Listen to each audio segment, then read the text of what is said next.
Set fund í bæjarstjórn, þetta fundur númer 3559 og fyrir okkur liggur dagskrá í 4 liðum. Það fellir niður skýrsla bæjarstjóra þar sem að bæjarstjóri lasin. Og fyrsti liður á dagskrá fjárhagsáætlun Akureyrarbæ, til máls tekur bæjarfulltrúi Heimir Örn Árnason.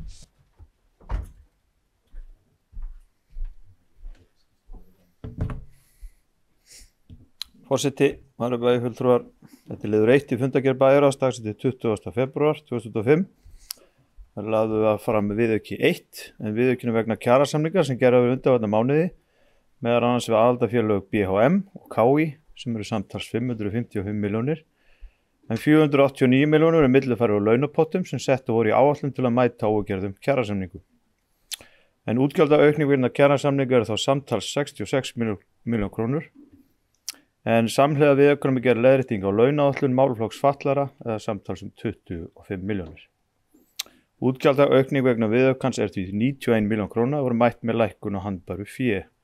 Hann borin upp til samþykktar í bæjarstjórn. Bæjarfulltrúi Heimir Örn Árnason loki máli sínu, orðið laust. Menginn hefur hvað sér hljóð þeir sem geta samþykkt viðaukan. Það eru 11.